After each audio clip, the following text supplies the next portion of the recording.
రాబోయి చందమామ. ఇంత పెద్ద జబ్బుందన్న విషయం నేను ఆ అమ్మాయితో ఎలా చెప్పాలి? పాపం తను ఎలా రిసీవ్ చేసుకుంటుందో ఏంటో. అసలు ఇన్ని రోజులు తనకిలాంటి పరిస్థితి ఉందన్న విషయం ఇంట్లో వాళ్ళు ఎందుకు గమనించలేదు? పరిస్థితి ఇంత దూరం రాకముందే ఐడెంటిఫై చేయాల్సింది.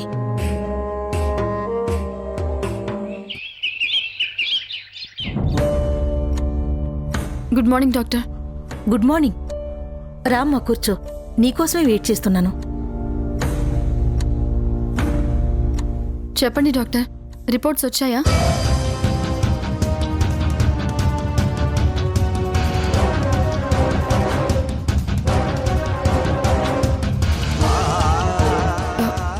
ఏమైంది డాక్టర్? ఏదైనా ప్రాబ్లమా? నువ్వు ఒక్కదానివే వచ్చావు? మీ ఫ్యామిలీ మెంబర్స్ ఎవరు రాలేదా? లేదు డాక్టర్, ఎవరిని తీసుకుని రాలేదు. చెప్పాను కదా, ఈ విషయం కొంచెం కాన్ఫిడెన్షియల్గా ఉంచాలని. కాన్ఫిడెన్షియల్గా ఉంచాల్సిన మ్యాటర్ కాదమ్మా. మీ ఫ్యామిలీ మెంబర్స్ని పిలు, వాడితో ఒకసారి నేను మాట్లాడాలి. ప్లీజ్ డాక్టర్, దయచేసి విషయం ఏంటో చెప్పండి. ఏదైనా పర్వాలేదు, నేను తట్టుకోగలను. చెప్పండి డాక్టర్. చూడమ్మా చంద్రిక, కొన్ని విషయాలు పేషెంట్కి మేం డైరెక్ట్గా చెప్పలేం. ముందైతే మీ ఇంట్లో వాళ్ళని ఎవరినైనా ఒకరిని పిలిపించు, నేను వాళ్ళతో మాట్లాడాలి. ప్లీజ్ డాక్టర్, నేను ఇంట్లో ఎవరికీ తెలియకుండానే ఇక్కడికి వచ్చాను. దయచేసి నిజం చెప్పండి. ఆ ప్రాబ్లం ఎలాంటిదైనా సరే నేను ఫేస్ చేస్తాను. నా వల్ల అవుతుంది, నేను తట్టుకోగలను. దయచేసి నిజం చెప్పండి, ఏమైంది?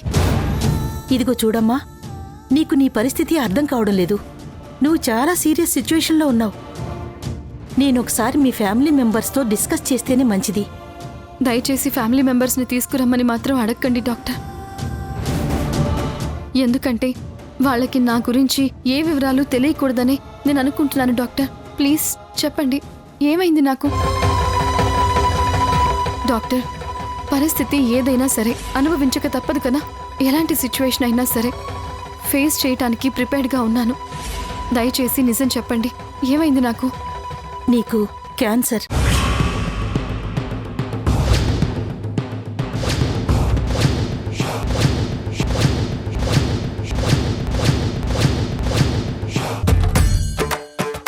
అడ్వాన్స్ స్టేజ్లో ఉన్నావు.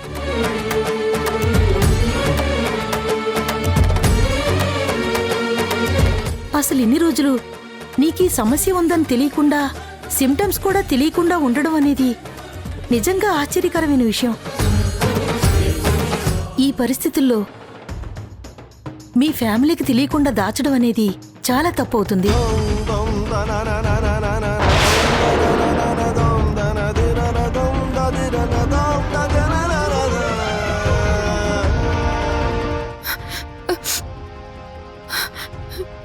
లేదు డాక్టర్, ఈ పరిస్థితి నేనే తట్టుకోలేకపోతున్నానంటే మా ఇంట్లో వాళ్ళు అస్సలు తట్టుకోలేరు. నాకేదన్నా జరిగిందంటే నా భర్త గాని మా అత్తయ్య గారు గాని వాళ్ళు విలువెల్లాడిపోతారు. దయచేసి ఈ విషయం మన మధ్యనే ఉండనివ్వండి డాక్టర్, ప్లీజ్.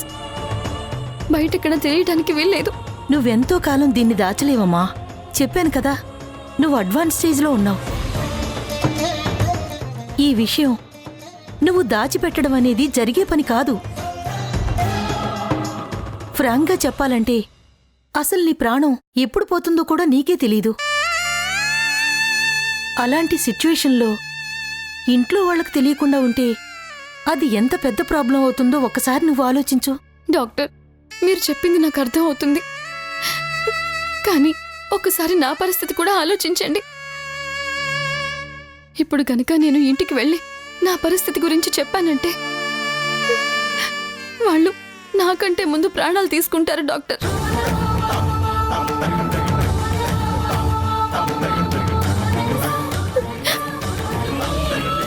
ట్రీట్మెంట్ ఏం చేయడానికి కుదరదా డాక్టర్? అలాంటి పరిస్థితి ఉంటే నేను నీకు ముందే చెప్పేదాన్ని. కొంచెం ముందు కలిసినా ఏదైనా చేయగలిగేవాళ్ళం. ఇప్పుడు చేయి దాటిపోయింది. ఇప్పుడు నేనే కాదు, ప్రపంచంలో ఎక్కడికెళ్ళినా కూడా దీనికి మాత్రం ఎవ్వరూ ట్రీట్మెంట్ చేయలేరు. ఇప్పట్నుంచి నువ్వు రోజులు లెక్కేసుకోవటం తప్ప చేయగలిగిందేమీ లేదు. అయినా అసలు ఇన్ని రోజులు ఇంత నిర్లక్ష్యంగా ఎలా ఉన్నావు? ఏ సిమ్టమ్స్ కనిపించకపోవడం ఏంటి? ఇదంతా నాకు చాలా ఆశ్చర్యంగా ఉంది. బహుశా సిమ్టమ్స్ ముందే తెలుసుకొనుంటే జాగ్రత్త పడతానేమోనని ఆ దేవుడు నాకు అవకాశం లేకుండా చేసినట్టున్నాడు doctor. Thank you doctor, thank you.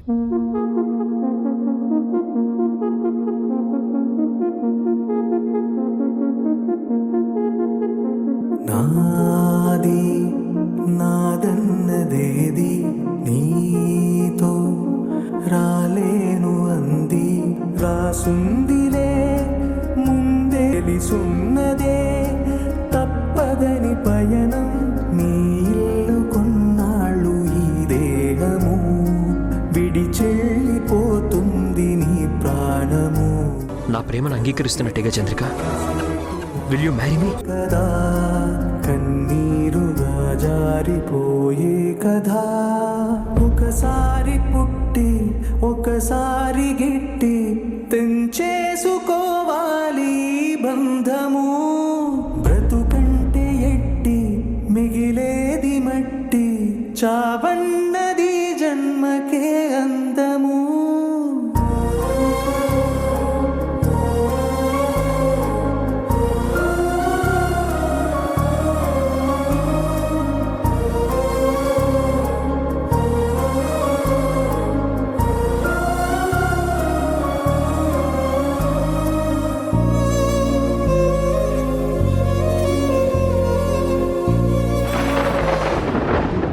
అచ్చుడు అచ్చుడు అచ్చుడు, వర్షం వస్తుంది.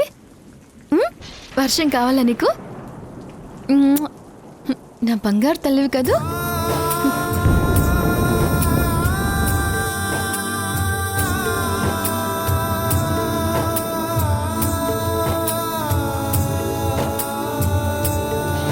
ఏమీ తెలియని పసితనం, ఎదురుగా అమ్మ కనిపిస్తే ఆనందంగా నవ్వడం తప్ప కల్మషం లేని ప్రేమమ్మ నీది. ప్రపంచం ఏమైపోయినా నీకు సంబంధం లేదు. ఎదురుగా అమ్ముంటే చాలు. అమ్మని చూస్తే నవ్వుతావు, అమ్మని చూస్తే కేరింతలు పెడతావు, ఆకలేస్తే ఏడుస్తావు, నిద్రొస్తే అమ్మ పక్కలో ఆదమరిచి నిద్రపోతావు. అది తప్ప వేరే ప్రపంచమే తెలీదు నీలాంటి పసిబిడ్డకి. దేవుడు ఎందుకమ్మా ఇంత అన్యాయం చేస్తున్నాడు? ఈ అమ్మ దూరం అయిపోతే నువ్వు ఏమైపోతావు? ఏ తల్లైనా బిడ్డని రెక్కలు వచ్చేంత వరకే కాపాడుతుంది, కళ్ళల్లో పెట్టుకుని చూసుకుంటుంది. కానీ నేను మాత్రం నిన్నిలా అర్ధాంతరంగా వదిలి వెళ్ళిపోతున్నాను తల్లి.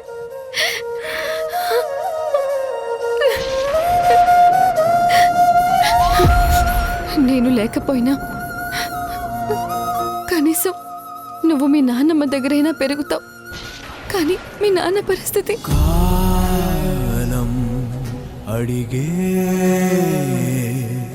మనే మిగిలిందా నివురు. రాబోయి చందమామ. చూడు చంద్రిక, పరిస్థితులు ఎందుకు ఇలా మారుతున్నాయో నాకైతే అర్థం కావడం లేదు.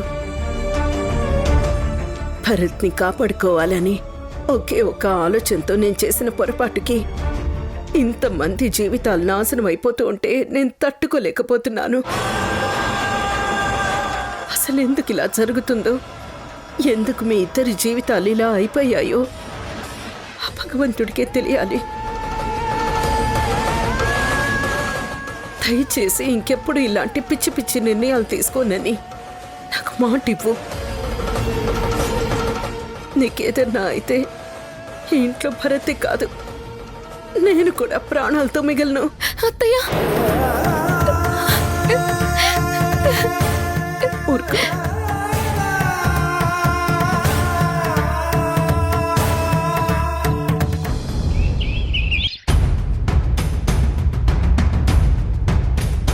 Good morning doctor. Good morning. Yes, what can I do for you? ఇప్పటి వరకు చేసింది చాలు డాక్టర్. ఇంకా మీ నుంచి నేనేం ఆశించట్లేదు.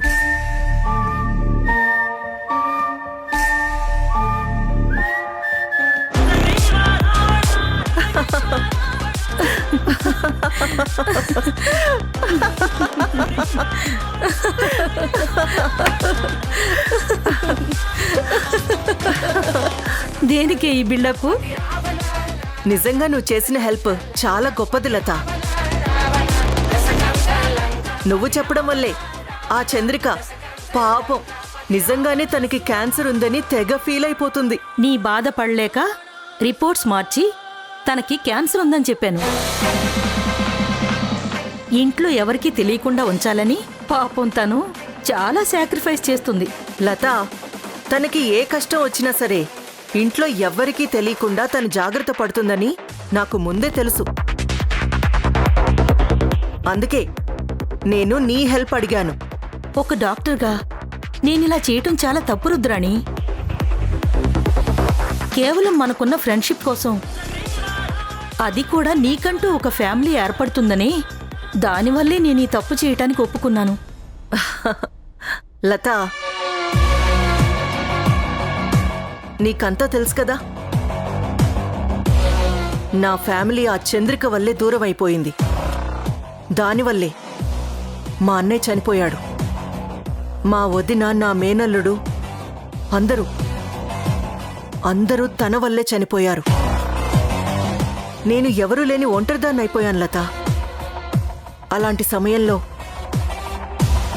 భరత్ నాకు బాగా దగ్గరయ్యాడు. నా మనసుకి దగ్గరయ్యాడు. ఎలాగైనా సరే భరత్ని పెళ్లి చేసుకొని జీవితంలో స్థిరపడాలి అనుకుంటే చంద్రిక దానికి అడ్డుపడుతూనే ఉంది. అలా ఎందుకనుకుంటున్నావు రుద్రాణి? తన భర్తని నువ్వు ఆశించావు తప్ప నీ భర్తను తను ఇష్టపడలేదు కదా. నాకు చేసిన అన్యాయానికి తన భర్తని నాకిచ్చేయడంలో ఏ తప్పు లేదు లత. అయినా ఇంత దూరం వచ్చాక ఇవన్నీ ఎందుకు ఆలోచిస్తున్నావు లత? ఎలాగూ నీ వల్ల ఇప్పుడు నాకు ఒక మంచి జరగబోతుంది. నువ్వు చెప్పినట్టుగానే తను తినే ఫుడ్లో ఆ మందుని కలిపాను. దానివల్ల తనకి బ్లడ్ వామిటింగ్స్ అయ్యాయి. పాపం అది చూసి చంద్రిక తనకి నిజంగానే క్యాన్సర్ ఉంది అనుకుంటుంది. నువ్వు ఎలాగో రిపోర్ట్స్ మార్చి తీసుకున్నావు కాబట్టి ఆ రిపోర్ట్స్ ఎక్కడ చూపించినా తనకి క్యాన్సర్ అనే చెప్తారు. నాకీ అవకాశం చాలు లత. తను ఎలాగూ చనిపోతుంది కాబట్టి భరత్ని నాకిచ్చి పెళ్లి చేయడానికి తను ఆలోచిస్తుంది. ఎందుకంటే భరత్ని నేను బాగా చూసుకుంటాననే విషయం చంద్రికకి బాగా తెలుసు. అందుకే నాకు భరత్కి పెళ్లి చేయాలనే తను ఆలోచిస్తుంది. అప్పటికే నేను మీనాక్షి గారి దగ్గర నుంచి మాట తీసుకున్నాను. ఆ మాట నిలబెడతానని తను ప్రామిస్ చేసింది. ఇప్పుడు తనకి క్యాన్సర్ అని కూడా తెలిస్తే 100% నాకు భరత్కి పెళ్ళైపోతుంది. నాకంటూ ఒక ఫ్యామిలీ ఏర్పడుతుంది.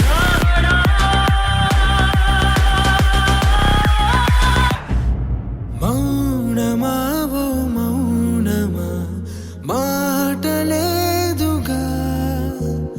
పాదమా ఓ పాదమా బాటలే. నీకు క్యాన్సర్, నీకీ సమస్య ఉందని తెలియకుండా, సిమ్టమ్స్ కూడా తెలియకుండా ఉండడం అనేది నిజంగా ఆశ్చర్యకరమైన విషయం. గెలిచావు నీవు హాయిగా, ప్రేమలేని చోటులో నిలిచావు చంద్రిక, రాయిగా. చంద్రిక ఆగు. ఎందుకు నా నుంచి దూరంగా వెళ్ళిపోవాలనుకుంటున్నావు? ఎందుకు నా నుంచి నువ్వు నెగిటివ్గా ఆలోచిస్తున్నావో నాకు అర్థం కావట్లేదు. ప్లీజ్ చంద్రిక, ప్రశాంతంగా ఉన్న జీవితాలని డిస్టర్బ్ చేయొద్దు. డిస్టర్బ్ చేస్తుంది మీరు. చేయాల్సిందంతా మీరు చేసి అంతా నేను చేస్తున్నట్టు మాట్లాడుతున్నారేంటి? ప్లీజ్ చంద్రిక, నువ్వు నా మీద ఎందుకు ఇలా నెగిటివ్గా ఆలోచిస్తున్నావో నాకు అర్థం కావట్లేదు. ఇప్పటికే చాలా సమస్యల్ని ఎదుర్కొన్నావు. ఈ ప్రాబ్లమ్స్తో ఫైట్ చేసి చేసి చాలా అలసిపోయాను చంద్రిక. ఇకనైనా ప్రశాంతంగా బతకాలనుకుంటున్నాను. దయచేసి నన్ను అర్థం చేసుకో. అన్ని కష్టాలు తీరిపోయి ఈరోజు హాయిగా ఉందాం అనుకునేసరికి నువ్వు నా మీద అనుమానంతో లేనిపోనివన్నీ కల్పించుకుంటున్నావు. నీకేదైనా అనుమానం ఉంటే డైరెక్ట్గా నాతో మాట్లాడు. నేను చెప్పేది కాస్త విని అర్థం చేసుకోవడానికి ప్రయత్నించు. చక్కటి జీవితాన్ని నాశనం చేయొద్దు చంద్రిక. అంటే అంతా నేనే చేస్తున్నానా? మీరేమి చేయట్లేదా? చూడండి, 2 చేతులు కలిస్తేనే చప్పట్లవుతాయి. కేవలం నేనన్నది మాత్రమే మీకు కనిపిస్తోంది, కానీ మీరు చేస్తోంది మాత్రం బయట ప్రపంచానికి తెలియట్లేదు. నేనేమీ లేనిది అనట్లేదు, కల్పించుకొని చెప్పట్లేదు. కళ్ళ ముందు కనిపించేదే అంటున్నాను. ఏంటి చంద్రిక, అంటే నువ్వు నన్ను ఇంకా అనుమానిస్తున్నావా?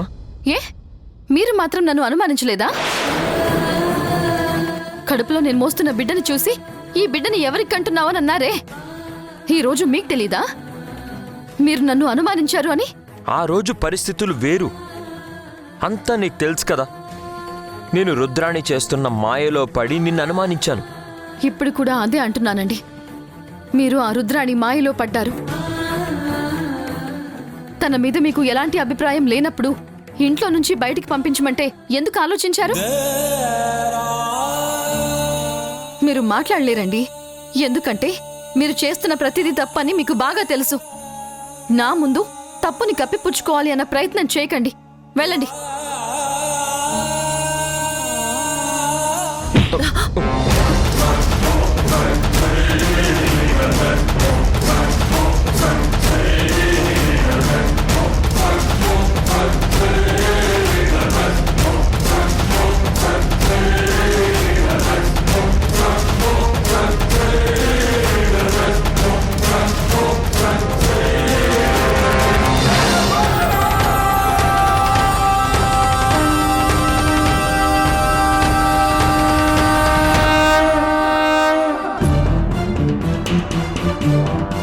ఐఎమ్ సారీ భరత్, నేను చూసుకోలేదు.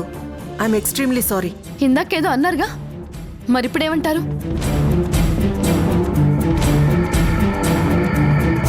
ఇప్పుడు మీకు హ్యాపీగానే ఉంది కదా.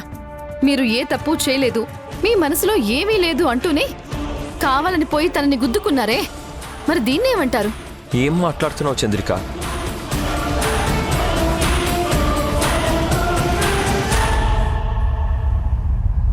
రాబోయి చందమామ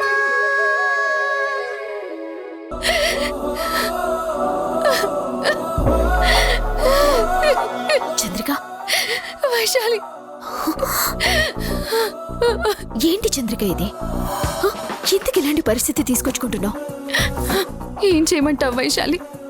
ఇచ్చిన మాట కోసం నా భర్తనే దూరం చేసుకోవాల్సి వస్తోంది. మా ఆయన్ని మానసికంగా ఎంత హింసిస్తున్నానో, ఎంత క్షోభ పెడుతున్నానో నాకు అర్థమవుతుంది. ఆయన కళ్ళల్లో కన్నీళ్లు చూస్తుంటే నా గుండె తరుక్కుపోతుంది వైశాలి. చంద్రిక, భరత్ ఎలాంటి మనిషో నీకు బాగా తెలుసు. నువ్వు లేనిదే తను బతకలేడు అన్న విషయం కూడా నీకు తెలుసు. అన్నీ తెలిసి కూడా నువ్వు అతన్ని అనుమానిస్తున్నావు, కావాలనే అవమానిస్తున్నావు. నీ అంతట నువ్వు బాధ పెడుతూ నువ్విలా కన్నీళ్లు పెట్టుకోవటంలో అర్థం ఏమైనా ఉందో చెప్పు. ఏం చేయమంటావు వైశాలి? నా పరిస్థితి అలాంటిది. రుద్రాణికిచ్చిన మాట నిలబెట్టుకోవడం కోసం నాకు ఇష్టం లేకపోయినా కొన్ని పనులు చేయాలి. నువ్వు చేస్తుంది చాలా తప్పు చంద్రిక. ఆకలిస్తున్న వాడికి అన్నం పెట్టడంలో తప్పు లేదు. దాన్ని దానం అంటారు. దానివల్ల భగవంతుడు కూడా మనం చేసిన పనికి ఆశీర్వదిస్తాడు. కానీ ఆకలి లేని వాడికి అన్నం పెడితే అది అపాత్ర దానం అవుతుంది. నువ్వు చేసిన దానం ఎదుటి వాళ్ళకి ఉపయోగపడకపోతే ఆ భగవంతుడు కూడా నువ్వు చేసిన దానికి తప్పుపడతాడు. ఇప్పుడు రుద్రానికిచ్చిన మాట కూడా అలాంటిదే. అలాంటి వాళ్ళకిచ్చిన మాట నిలబెట్టుకోవటంలో అసలు అర్థం లేదు చంద్రిక. లేదు వైశాలి, ఇప్పుడు నా పరిస్థితికి నేను ఎవరి మీద నిందలు వేయలేను.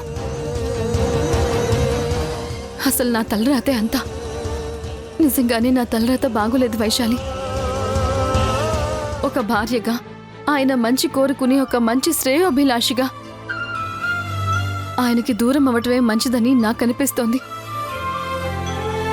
అందుకే ఇది నిర్ణయించుకున్నాను. కాకపోతే నేను అనుకున్నది సాధించటంలో పాపం ఆయనకి నరకం చూపిస్తున్నాను. ఆయన అక్కడ ఎంత బాధపడుతున్నాడో తలుచుకుంటుంటేనే నా గుండె పిండేస్తున్నట్టుగా ఉంది.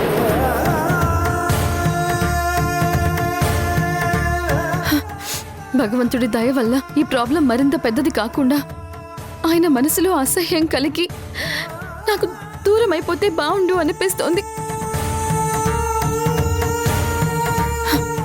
ఆయన మనసులో ఎంత త్వరగా నా మీద ద్వేషం పెరిగితే అంత త్వరగా ఆయన బాధపడకుండా నాకు దూరం అయిపోతారు.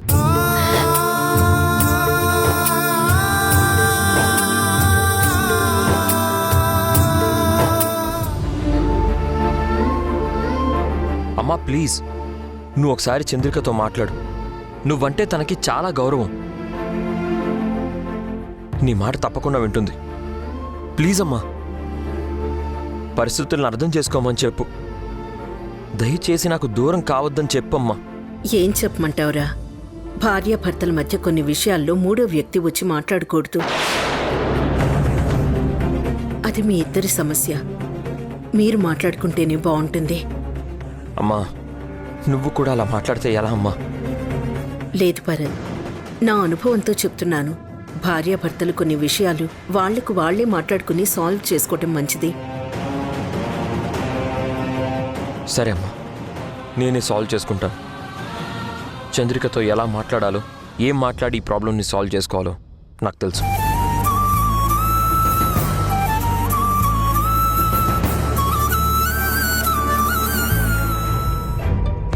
మీరు పక్కనే ఉంటూ గోతులు తవ్వుతున్నా గాని ఇప్పటి వరకు మిమ్మల్ని గుర్తించలేదంటే అది మీ గొప్పతనం కాదు మేడం, ఆయన చేతకానితనమే.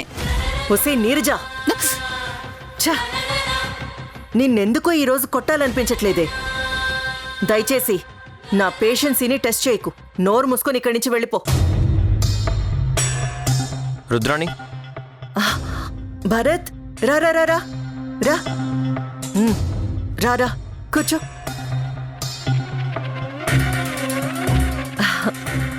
చెప్పు భరత్.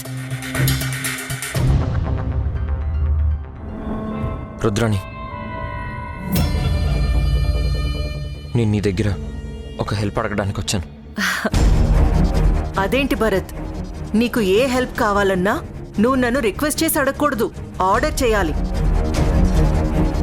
నీకు ఏం కావాలో చెప్పు భరత్. అయినా నేను నీకు చేసేది ఏమైనా సరే అది హెల్ప్ అవ్వదు భరత్, అది నా డ్యూటీ.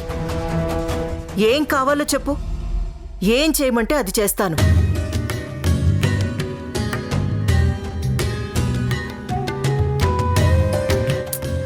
భరత్, నా దగ్గర మొహమాటం ఎందుకు? చెప్పు, ఏం కావాలి? అరే, నీకేం చేసి పెట్టాలి నేను?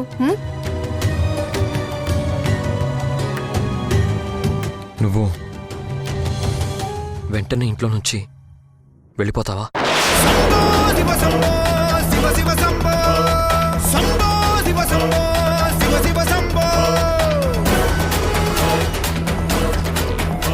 ఏంటి భరత్, ఏం మాట్లాడుతున్నావు?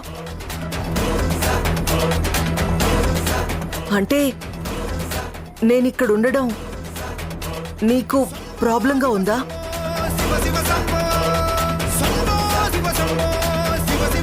నువ్వు ఉండడం నాకేం ప్రాబ్లం లేదు రుద్రాణి. కాకపోతే నీ వల్ల నాకు చంద్రికకి మధ్య మనస్పర్ధలు బాగా ఎక్కువైపోతున్నాయి. నీ పరిస్థితి నాకు అర్థమైంది భరత్. కావాలంటే చంద్రికతో నేను మాట్లాడతాను. ఎవరేం చెప్పినా సరే తను వినే పరిస్థితిలో లేదు. అంతా నువ్వే చూసావు కదా తను ఎలా మాట్లాడుతుందో. నీ వల్ల నాకెంత మంచి జరిగిందో నాకే కాదు, ఈ ఇంట్లో అందరికీ తెలుసు. నిజంగా నువ్వంటూ లేకపోతే నేను బయటకు వచ్చేవాడినే కాదు. నీ రుణం ఎప్పటికీ తీర్చుకోలేను.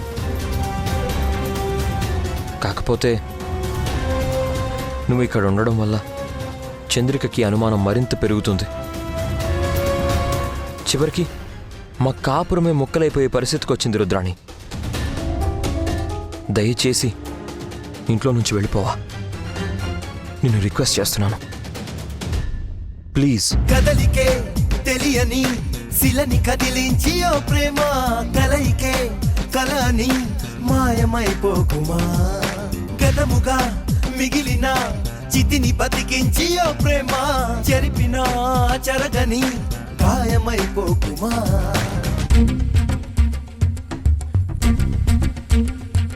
ఏంటి భరత్ ఇలా మాట్లాడుతున్నావు?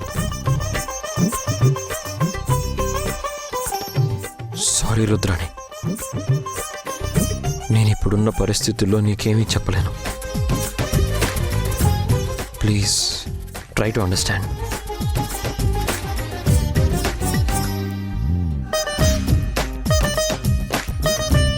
నా పరిస్థితి ఏంటో నీకు ఈ పాటికి అర్థమై ఉండాలి. నువ్వే కళ్ళారా చూస్తున్నావు కదా, నీకు నాకు మధ్య ఎలాంటి రిలేషన్ లేకపోయినా తను అనుమానించడం మొదలుపెట్టింది. ఇప్పుడు నేను చంద్రిక మనసు మార్చలేను, అలాగని నువ్వు చేసిన హెల్ప్ కూడా నేను మర్చిపోలేను. జీవితాంతం నీకు రుణపడి ఉంటాను. మండే వెన్నెల దయచేసి నువ్వు ఇంట్లో నుంచి బయటికెళ్ళు. కాల్చే కళ్ళ నీకు కావాల్సిన ఏర్పాట్లన్నీ నేను చేస్తాను. దశలా గుచ్చే ఏమనుకోకు. I'm sorry. చీల్చగలా రాబోయి చందమామ ఖచ్చితంగా రుద్రాణి చేసిన సహాయాన్ని ఎవరూ మర్చిపోలేరు. తను చేసిన హెల్ప్కి మీరేం చేసినా అది తక్కువే అవుతుంది, కాదనటం లేదు. కానీ రుద్రాణి మంచి కోరుకునే వ్యక్తిగా మీరు ఈ డెసిషన్ తీసుకోవటం చాలా గొప్ప విషయం భరత్ గారు. రుద్రానికి ఇక్కడ ఉండటం కూడా సమస్యనండి. ఎందుకంటే మీకు చంద్రికకి మధ్య తన వల్ల గొడవలవుతున్నాయన్న విషయం తెలిస్తే రుద్రాణి చాలా బాధపడుతుంది. తను ఎప్పుడూ మీ మంచి కోరుకునే వ్యక్తి కదా. నిజమే వైశాలి గారు, ఒకప్పుడు రుద్రాణి వేరు, అసలు ఇప్పుడున్న రుద్రాణి వేరు. రుద్రాణి అప్పటికి ఇప్పటికీ చాలా మారిపోయింది. రుద్రాణి ఇప్పుడు నా మంచి కోరుకుంటుంది. నువ్వు ఎంత అమాయకుడివి భరత్. నీ అమాయకత్వాన్ని అడ్డం పెట్టుకుని అసలు రుద్రాణి నిన్ను ఆడుకుంటోంది. ఆ విషయం నీకర్థం కావట్లేదు. రుద్రాణి నిన్ను కోరుకుంటోంది. నిన్ను పెళ్లి చేసుకోవటం కోసమే ఇన్ని డ్రామాలు ఆడుతుందన్న విషయం తెలిస్తే నువ్వు తనని మెడపట్టి బయటికి గెంటేస్తావు. ఆ నిజాలు నీకు తెలియకుండా తను చాలా జాగ్రత్తలు తీసుకుంది. నిజానికి ఇప్పుడు రుద్రాణి ఉన్న పరిస్థితుల్లో తనని బయటికి పంపించడం నాకు ఇష్టం లేదు. ఎందుకంటే పాపం తనకి మాత్రం ఎవరున్నారు? నా అనేవాళ్ళు ఎవ్వరూ లేరు. ఏ కష్టం వచ్చినా చూసుకోవాల్సింది కూడా మనమే కదా. తను ఇక్కడుండి సఫర్ అవడం కంటే బయటికి వెళ్ళడమే మంచిది అని బాగా ఆలోచించాకే తనకి చెప్పాను వైశాలి గారు. అందుకే చెప్తున్నానండి, మంచి నిర్ణయం తీసుకున్నారు. నువ్విక రావని ఎదలో చప్పుడు నమ్మక తప్పని నిజమైనప్పుడు ఊపిరితో నేనున్నది ఎందుకని నిన్నే నాలో చూసే ఎప్పుడు కరువైపోతే కంటికి ఎప్పుడు నిలదీసా నా నీడను ఎవరని ఏమో ఎటు వెళుతున్నా ఏదో పని చేస్తున్నా నీ రూపం కలవర పెడుతోంది పలికే ఏ మాటైనా నడిచే ఏ దారైనా నీ తోడే కరువైపోయింది. భరత్, మరి నేను బయలుదేరుతాను. అయ్యో పాపం, నిజంగా నీకు ఇలాంటి పరిస్థితి రావటం చాలా దారుణం రుద్రాణి. ఇదిగో ఇప్పుడే భరత్ నీ గురించి చెప్తూ ఉన్నాడు. నువ్వు తనకి ఎంతో హెల్ప్ చేశావు. అలాంటి నిన్ను ఎంతో బాగా చూసుకోవాలి అనుకున్నాడు. కానీ ఏం చేస్తాం, పరిస్థితులు ఎలా వచ్చేశాయి.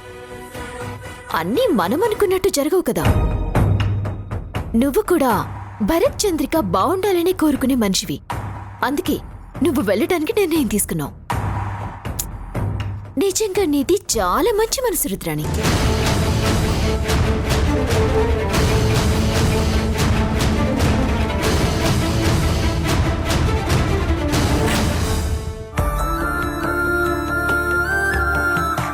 భరత్, నువ్వు ఎప్పుడూ బావుండాలి. నువ్వు చంద్రిక సంతోషంగా ఉండడమే నాకు కావాలి.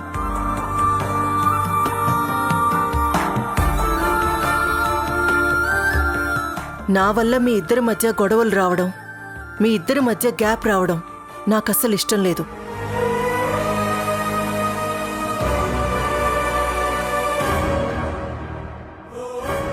అందుకే నా మనసుకి బాధగా అనిపించినా తప్పనిసరి పరిస్థితుల్లో నేను వెళ్ళిపోతున్నాను. మీరు సంతోషంగా ఉండండి భరత్.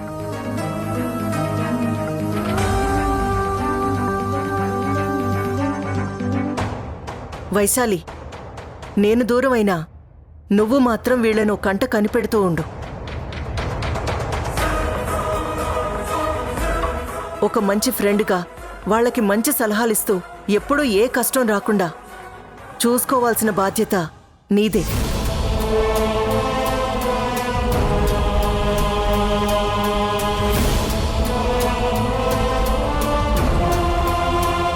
జాగ్రత్త భరత్, ఉంటాను. వైశాలి, మర్చిపోకు. మళ్ళీ ఇంకోసారి చెప్తున్నాను, వీళ్ళిద్దరి బాధ్యత నీదే. వెళ్ళొస్తాను.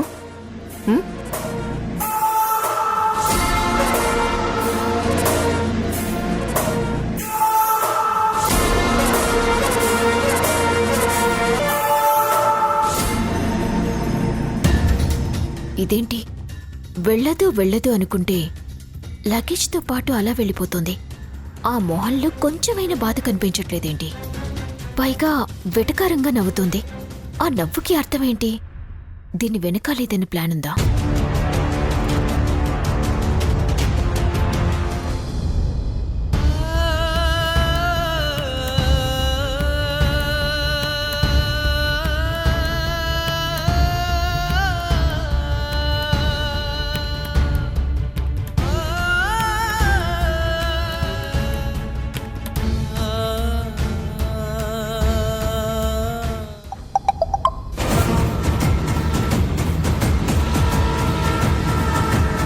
మీనాక్షి గారు, మీరు మీ కోడలతో చాలా సంతోషంగా ఉన్నట్టున్నారు. మీ ఇద్దరూ కలిసి చాలా తెలివిగా ప్లాన్ చేశారు కదా. నేను ఇక్కడే ఉంటే మీరిచ్చిన మాట ఎక్కడ నిలబెట్టుకోవాల్సి వస్తుందో, భరత్కి నాకు ఎక్కడ పెళ్లి చేయాల్సి వస్తుందో అని ఆలోచించి చాలా తెలివిగా అటువైపు వైశాలిని రెచ్చగొట్టిస్తూ భరత్ మనసులో ఎలాగైనా సరే నన్ను బయటికి పంపించేసేయాలనే ఆలోచన వచ్చేలా చేశారు. ఎంతైనా మీరు నిజంగా చాలా గ్రేట్. సరే, మీరు అంత ప్లాన్ చేసిన తర్వాత నేను మాత్రం ఏం చేస్తాను? వెళ్ళిపోతాను.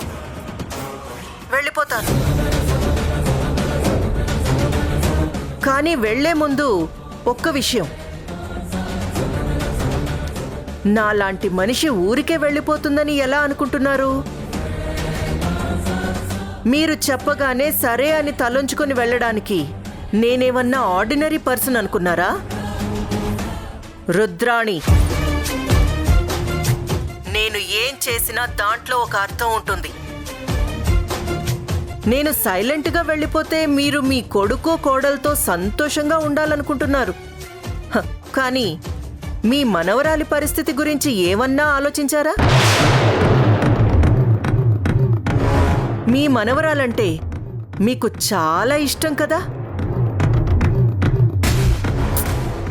పాప మీద చాలా హోప్స్ పెట్టుకున్నట్టున్నారు. మరిప్పుడు మీ మనవరాలు ఇంట్లో ఉందో లేదో అని గమనించారా?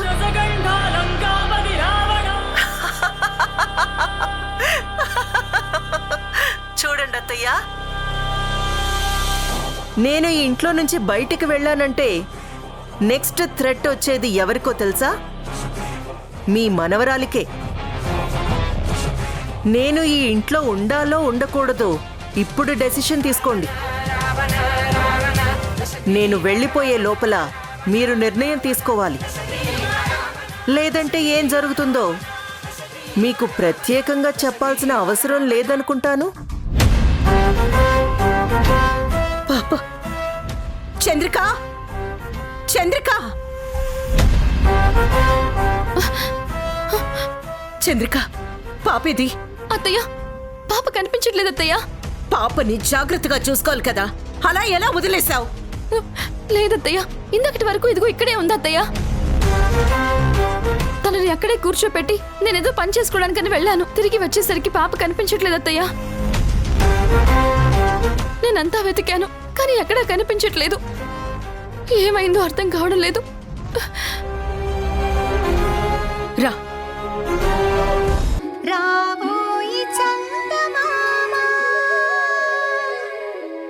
నేను ఇదివరకటి రుద్రాణిలా మారానంటే నాకు ఎదురుగా ఉంది చిన్నవాళ్ళ పెద్దవాళ్ళ అని ఆలోచించను.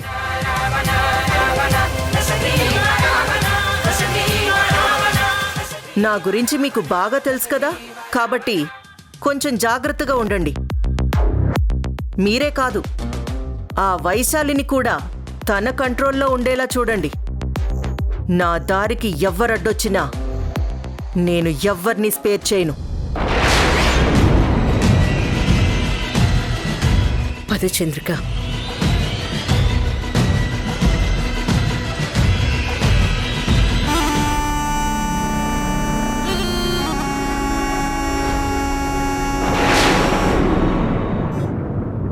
భరత్ గారు, మీరు ఎంత ఆలోచించి రుద్రాణిని బయటికి పంపించాలని నిర్ణయం తీసుకున్నా రుద్రాణి మాత్రం ఇక్కడి నుంచి వెళ్ళదండి. అదైతే నిజం. అదేంటి వైశాలి గారు? మీకింకా అర్థం కాలేదు కదా. మీరనుకుంటున్నట్టు రుద్రాణి మారిపోయిన మనిషి కాదు. తను ఇదివరకటిలాగే ఉంది. మీరు తనేదో మారిపోయిందని అపోహపడుతున్నారంతే. మీరేమంటున్నారో నాకు అర్థం కావట్లేదు వైశాలి గారు. మీకంతా అర్థమయ్యేలా నేను చెప్తాను. రండి రండి.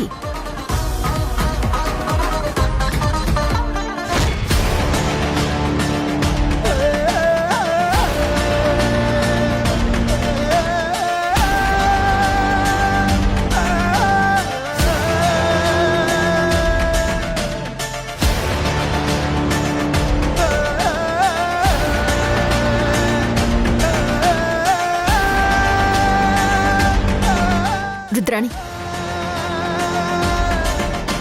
ఏంటి రుద్రాణి ఇది? ఎంతకాలం ఇలాంటి నాటకాలు ఆడతావు? నేనా?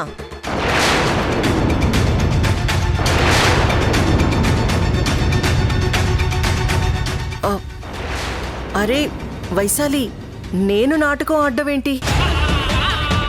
అసలు ఏం మాట్లాడుతున్నావు నువ్వు? ఇక నీ డ్రామాలు చాలు. నువ్వు భరత్ని కాపాడటానికి సాక్ష్యం ఇచ్చినట్టే ఇచ్చి ఇక్కడ ఎంత డ్రామా ఆడుతున్నావో ఎవరికీ తెలియదనుకుంటున్నావా? చంద్రికకి భరత్ గారికి మధ్య గొడవలు సృష్టించి వాళ్ళిద్దరిని విడదీసే ప్రయత్నం చేస్తున్నావు. అటు మీనాక్షి గారిని, చంద్రికని అందరినీ బ్లాక్మెయిల్ చేస్తున్నావు. నీ డ్రామాలు చూస్తూ వాళ్ళందరూ భరిస్తారేమో తప్పితే నేను మాత్రం భరించను. నీ సంగతి తేలుస్తాను రుద్రాణి. భరత్ గారు, తన మాటలు నమ్మకండి. తనిక్కడ చాలా పెద్ద డ్రామా చేస్తోంది. అసలు మీ అమ్మగారు వైశాలి,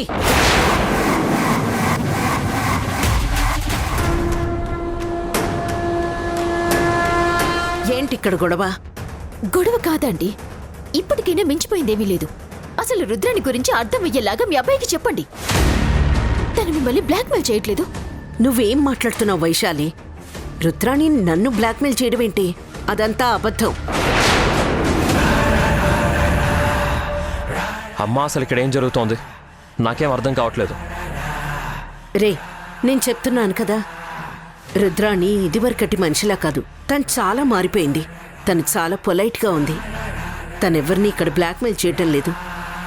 చూడు వైశాలి, నువ్వు అనవసరంగా ఏవేవో ఊహించుకొని ఒక మంచి మనిషి మీద నిందలు వేయకు. ఈరోజు నా కొడుకు కోడలు నా కళ్ళ ముందున్నారంటే దానికి కారణం రుద్రాణి. రుద్రాణి కనుక లేకపోయుంటే ఈరోజు మనందరం ఇలా ఉండేవాళ్ళమే కాదు. తెలిసి తెలియకుండా అనవసరంగా రుద్రాణి మీద నిందలు వేసి తనని బ్యాట్ చేయాలని చూడకు వైశాలి. పోన్లే అత్తయ్య, నా గతం గురించి తెలిసిన తర్వాత ఎవరైనా నన్ను అలాగే అనుమానిస్తుంటారు.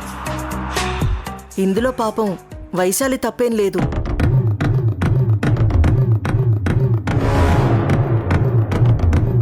నేనొకప్పుడు వైశాలి చెప్పినట్టుగానే బతికిన మాట వాస్తవమే. కానీ మనుషులు ఎప్పుడూ ఒకేలా ఉండరు కదా.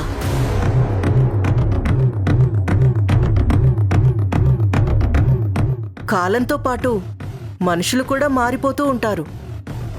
పాపం ఈ విషయం తనకి అర్థం కాకపోవడం నా బ్యాడ్ లక్.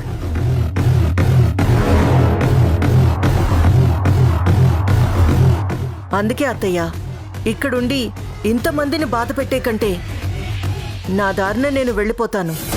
ప్లీజ్ నన్ను వెళ్ళనివ్వండి అత్తయ్య. ఇప్పటికైనా మించిపోయింది లేదు.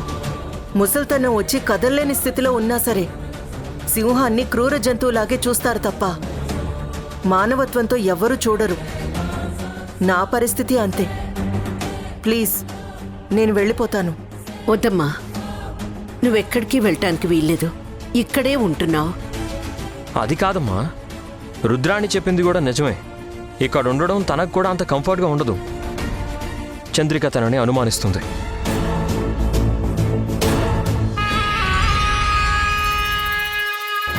ఇక్కడే ఉండి ప్రతి క్షణం మాటలు పడే కంటే తను బయటికి వెళ్ళి ప్రశాంతంగా ఉండడం మంచిది కదా.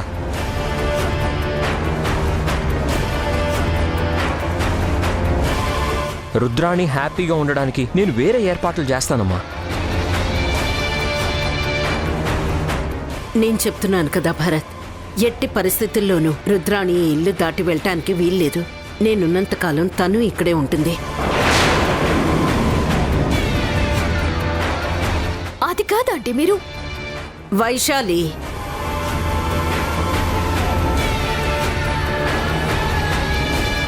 దయచేసి ఈ విషయంలో నువ్వు కల్పించుకోవద్దు. నీకు చాలా విషయాలు తెలియవు. ప్లీజ్.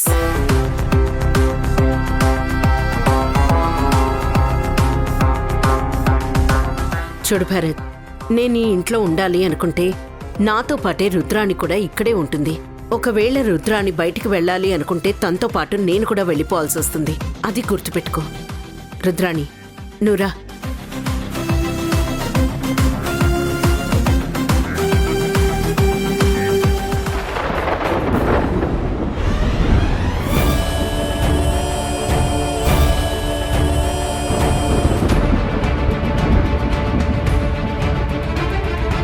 రుద్రాణి కనుక లేకపోయుంటే ఈరోజు మనందరం ఇలా ఉండేవాళ్ళమే కాదు. తెలిసి తెలియకుండా అనవసరంగా రుద్రాణి మీద నిందలు వేసి తనని బ్యాట్ చేయాలని చూడకు వైశాలి. ఉత్తర దక్షిణ ధ్రువాలు రెండూ కలవవు. విధిరాతను తప్పించడం ఎవ్వరి తరమో కాదు. దేవుని రాతను తిరిగి రాయాలని చూస్తే ప్రాణాలకే ప్రమాదం.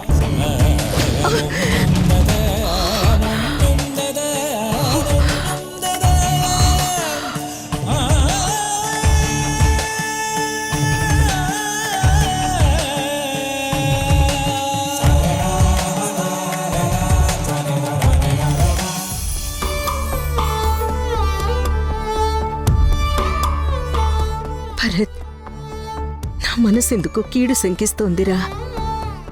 నిజంగా నీ విషయంలో ఆ స్వామీజీ చెప్పిందే నిజమవుతుందా? లేదు, అలా జరగడానికి వీల్లేదు.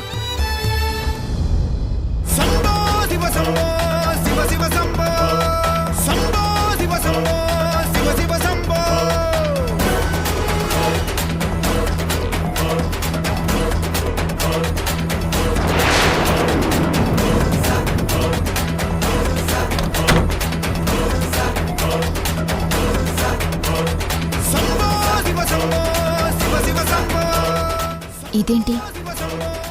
ఆంటీ ఈ టైంలో ఎందుకు బయటికి వెళ్తుంది?